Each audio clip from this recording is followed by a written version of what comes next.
we need to learn from these people. Simon, for instance, we need to learn from. When I say we need, I'm talking about who are those? our MPs. Yeah, we can't mention names. We need to learn from them. If you look at Akuritinga at his place, if Akuritinga is putting up a facility, you will really love it that it's a facility that he's putting on. There's a building I've seen in there in Bolga East. Have you seen the AstroTurf that he is doing? Market? Is that the ultra modern police station? Yes. He's building an ultra modern structure. I wouldn't be surprised if he comes back to contest. This thing too. What a structure. And have you seen the AstroTurf that he is doing now? The football pitch that he is putting on. If you go there, most of those structures they don't have. So that's argument media system where the media will be inside the media room stand and be doing whatever they. That particular thing is having it. That pitch is having it. They can go there and play our invitational tournament. I'm telling you. So Gerald, the argument that when, especially members of parliament, when they stay for long in parliament, it actually drives more development.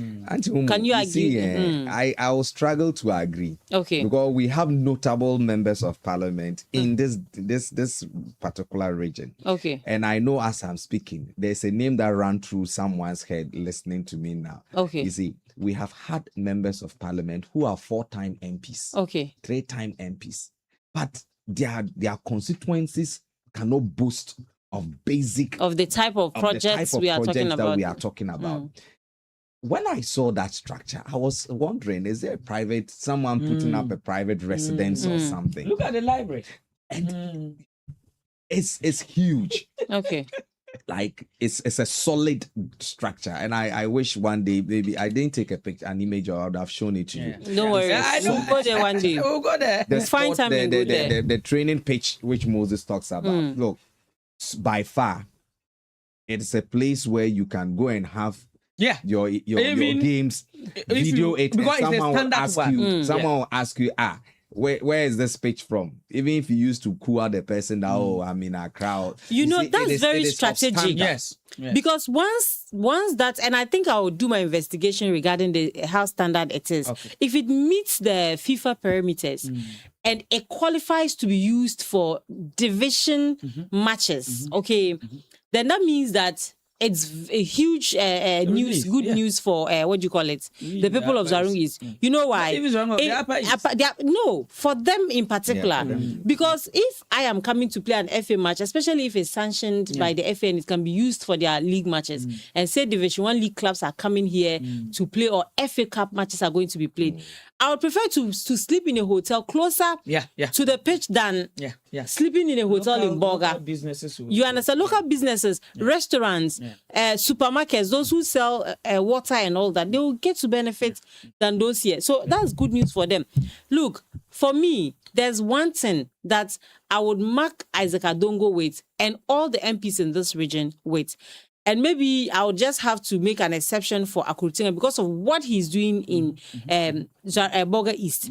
Because I remember one of the things that we asked all the MPs, after they were elected on this network, was the airport and the Bolgatanga Sports Stadium, which actually serves as the regional sports stadium. And they all said, sports is good and they would try. And I remember Honorable Akuritinga asking that this question I am asking, have I asked Honorable Isaac Adongo already?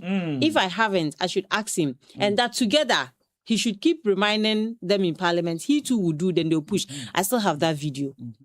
You understand? But I seem not to see the interest of our MP in that area. But you see, that venue, when Shatawale came, where did they go to? They went to the abandoned. when people have huge gatherings and all of that, they struggle. They struggle. Yeah, they struggle. So imagine we are not saying that just chinchina make it a well standard kind of thing. Just make it good for people to use. Don't abandon the place. It has become a refuse dump. It's become a place where people, a place of convenience for people. It's and children still go there to train. You'll be surprised one day you get up and it's been sold to an investor. It was sad when I went to Tamale, out of the cotton company. They've been able to break off part of that is. Don't be surprised because it's happening. Where people in authority see strategic lands and they feel we are in. And don't also be surprised that it went to somebody in government. The sad part is a prominent politician. And the sad part is that the locals, those who are the district level, they don't have a say. A letter or whatever, I don't know, just who come normally from sit draft that letter. Will just come. The person will just come and throw the letter at your feet and go. Or perhaps they will not even come and throw the letter at your feet. They will just go straight to wherever they. And when you go and ask, they will not tell you. They have asked me from. But Gerald, yesterday someone drew my attention to a report done by the Media Foundation for West Africa. No, Fourth Estate. The Fourth Estate. I'm yet to have details of it, but I think I just saw a few pictures of how all the vegetables, especially cabbages. Oh, the chemical. This is a story for long time. It's been there for long. I actually just saw it. Is it a chemical? You see our tomatoes? Yes. You see our tomatoes. And I was the tomatoes, and you see that the seeds are still green. It means it was forced into, and it's so you are just eating waste. But we actually don't have an option, do we? We do. Well, we should have an option. Buy the ones that you see what do you call this? I'm saying that everybody is now using it. So where do you get those ones to buy from? Your backyard gardening. Let's go back to that. Yes. Backyard garden, we can do it. Tomatoes, how many months will tomatoes take to? But we'll continue to complain and we'll go back. Backyard gardening, you start your I wish a time will come that people will carry watermelon to market and carry it back. Oh yeah. About most of the watermelon that they but people are still buying. My wife bought watermelons. Look, when we opened it, a portion of it was green. Apart from that, you see it's like it's ripe, but it's hard. It's hard. Those days when you eat watermelon, you have this sticky. Yes. Do you see that again? No, it's not there. It doesn't. Your hand, after cutting it or eating it, you see that your hands will be sticky. But it doesn't happen again. Now it's water. And it's like you see the watermelon is ripe and you're eating it and it's tasting like it's raw. You don't even feel it. And that is the society that we are now. But those people, what do they eat? The farmers, what do they eat? I said they are looking for money. You are talking about what do they eat? They eat the same thing. It's money that they are looking for. And I'm told that even in the region, the dialysis center, we have a lot of people going there for dialysis. Yes. Young people, not even young people. Elderly, young people going in for. And sometimes you sit and you wonder why. Sometimes there are certain lifestyles that will begin to wear. And at the end of the day, you ask yourself, to what extent? To what extent? You see these vegetables and other things that you are talking about. It's just, even the fourth phase, they just did something small. If you are going into it, which the grammar people will say, in toto, you yourself, you see a lot of things that you say, Then, so what do? We also don't have an option. We have to eat it like that. Keep on eating, or you can start your backyard garden. That is where you start. It's serious, so Gerald.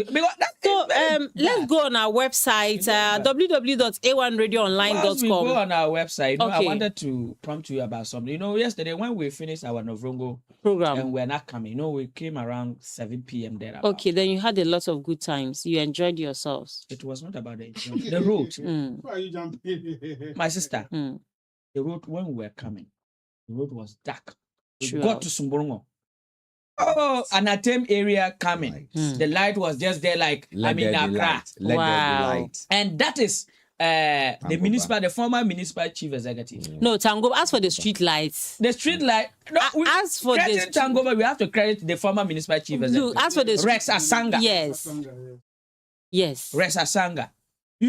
That street light straight all the way from Sumburungu when you get to Jacom, yeah? Yes. And they say, okay, Balka people, have your thing. Dark. But don't we move? There are street lights on the road. They are just not functioning. People have your thing. No, but Moses, we have street lights. They are just not functioning. And what is the issue? So can't we? Of course, we are told that it's only one. That is what I was. It's only one engineer, 2 engineers in Ghana that are working on those kind of things. But at least when the engineer comes, there were people, Upper West, when the regional minister took over, straight they started fixing the street light and all that. As to what magic he used, we don't know. And we are not saying that our regional minister, my father yesterday, he saw me. He should use the same magic. But what we are saying is that as they can always sit in Accra and write letters and direct that we should do ABC, we can also sit in the region and write letters and let them know that we are struggling. So we cannot wait till the time that engineer will be ready. We can contract our local engineers to work on the thing for us. I don't think that this thing is in heaven, that particular engineer is the only one that can do the thing.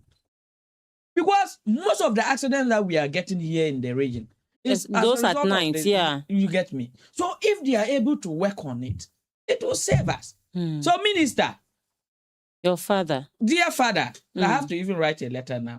Dear father, please let them know that we are struggling, and the street lights, they need to be working.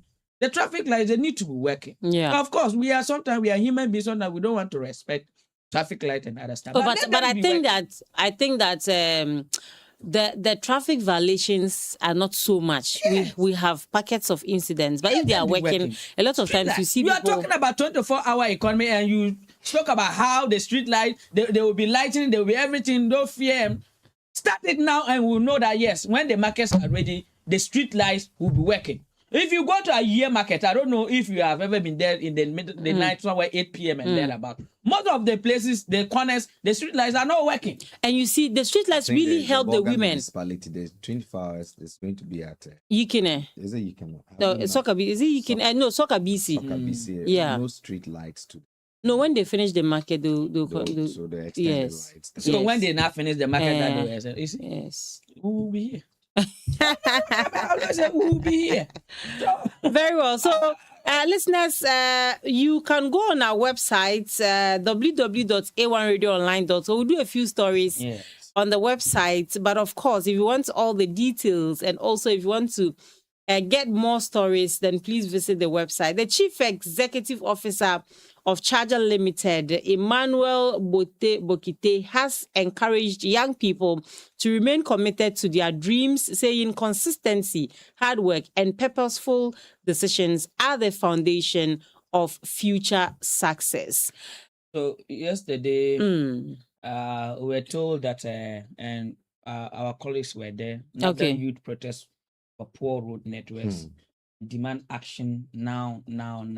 I hope they are not stretch of the road. I hope they are not labeled as pro NPP. So hopefully at 8:00 we'll have an interview with the member of parliament for the area. Okay. And try and see if we can get the youth to also share with us what prompted them to do this particular. Is it a road from mile 7? Mile 7 going to Zanlerigo, from Zanlerigo you are going to Pelungu. You know, that particular road has been awarded up to 2 or 3 times.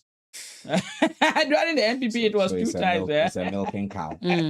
I don't know. When they award it, and either the contractor will not come, or perhaps the contractor will come few days, he will go back. But that particular road, you know, the MP then, the last time we have an engagement with him, he made mention that he's working with it's not part of the big push. You know, the big push is only targeting highways.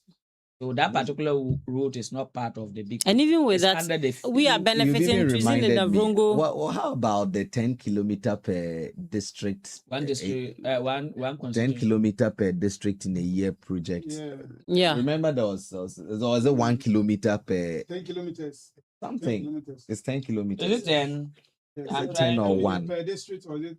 Okay, so let's verify that so that we don't end up. Well, we've not had any district confidently claiming. Is that not what you people are getting here? This project, no one has laid claim on it. We've not had which any. one? This project. Yes, the one just from The 7. This is, I think, 7 kilometers. Mile 7 road. No, just this one. Yeah. Is it part of the kilometers? That is why I would say no one has. There's not been an official statement on what type of road, because the contractor hasn't mounted anything. I don't know why that is so. What the particular the one the Moses, so I would 10 kilometers of roads, drains, and pavement in each of the 160 annually. Very good. Annually. So every year. Each district Yes. is expected to get 10 kilometers of roads. And this road comes with drainage. I want to believe that was September 2025. Good. Where President Mahama made So this, ideally, so the year hasn't ended. Let's see how it goes. so even the initiative, it will come. according to him, was to start around January 2025. 2026. So let's assume They are mobilizing. They will come. They will come how? Gerald. They will come how? The year hasn't ended. Meaning at the end of before we go into the 2028 election, Yes.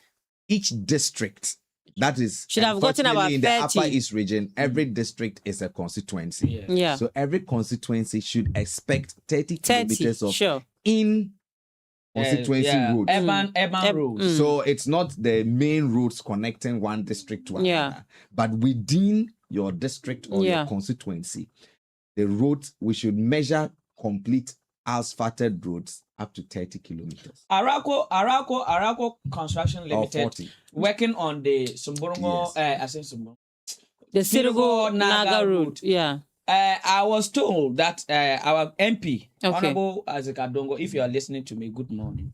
Or maybe your the money will be sent to him. Yes, the message will definitely be sent to him, but you can record.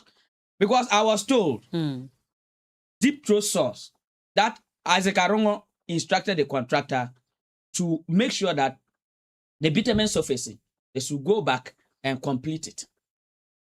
So the contractor, based on his little resources, agree, because when a big man is asking you to do what, because you go back and run around, get the funding, and make sure that everything is set. The contractor started using his own resources. And as we speak, the contractor is now shaking. Shaking in the sense that, if you're using your resources, road construction is not like you are building a toilet or something. Yeah. And calls are being placed. As the Karongo is not answering the calls and all. What is happening? You hear allegedly. Let me use the word. You see, you haven't. Allegedly. Yeah. But I'm saying that deep throat source. Okay. So I trust my source, and I will not sit here to mention names. But my source is telling me. Your source is alleging that. It's saying that this is what is happening. So what is happening? When calls are made, they don't allegedly doesn't respond to them. So these are some of the things that sometimes you ask contractors to answer, and at the end of the day, that is my supporting team. You see. Anyway, let's ICO announces 500 hectare tomato project. Yeah, could that be what they made? The money that we were talking about. The money itself, auntie. I'm looking at the Greek minister during his. Is it the deputy or the main? The main one. No, the deputy was. When he was asked and he made mention about the being used for life soup. Yes. He made mention that by October, Ghana will stop importing tomatoes. So when ICO now made this announcement, I said, is a great business banking his hopes on ICO. But don't we have what it takes? We have. We do. So over the years, Upper East, we have been noted for tomatoes production. Okay. That's why the Northern Star Tomatoes Factory was even initiated. And due to our personal, pride and whatever, that particular factory died. How did it die? Because the director then asked farmers to supply the factory with tomatoes. The farmers are saying that they nest their seeds. Normally the factory will give them seedlings to nest and plant so that they buy at a good price. And that year, that was somewhere 2008 or 2007 about. That year, the farmers said the seed that they gave to them, rain came and washed everything away. So they went back to the director. The director said, no, what have been procured is have been procured. They don't have money. That is their debt. So the farmers said, then use their own resources. The farmer said use their own resources. Go and do their seedlings, plant their tomatoes. When harvesting, the farmers are not selling to the general public. And the factory said, if you don't sell to us, we'll take action. They couldn't take action. The director then said, but then let's close it down. That's how the Northern Star Tomato Factory closed. Not that maybe machine spoiled or something. It was just outside. But we're sure all the machines are even intact. Now, when they are running the commendation factory to carry big machines, big pumps. So what I'm trying to say is that to use the Northern Star Tomato Factory. What I'm trying to work needs to go. What I'm trying to say is that when it comes to tomatoes production in the region, we have it. And based on what the ICO director now is no longer acting. It's now the director for ICO. Yes, what he's saying is that they have plans to go and understand farmers in Burkina Faso. Even the farmers in Burkina Faso, I'm told that our people here have corrupted them with fertilizer. Of course. Because those days when you buy tomatoes from there, it just like and you said to be shrinking. Yes. But now for some days it starts to get rid. So is it our farmers that's what our people where they introduce fertilizer to them. One day I spoke to, or there was an agric fair I attended, and I spoke to a representative from a Canadian enterprise that came in, and the person was excited that there are efforts to preserve organic food here in Ghana, especially. That was is it the seeds? The seed fair organized by Trans Ghana. I'm interested in those seeds, yeah. Yes. So and he said that look, when the big corporations in Europe produce their fair or any chemicalized component, all they do is to look for people, government in Africa and its regions just to introduce it. So what is happening is that as you use a lot more of the inorganic, you are reducing the quality of food. You are exposing yourself to toxins, and that is a lot that goes into just the production of these chemicalized components. And so for me, while we are excited about this 500 hectare of tomato production, I would love to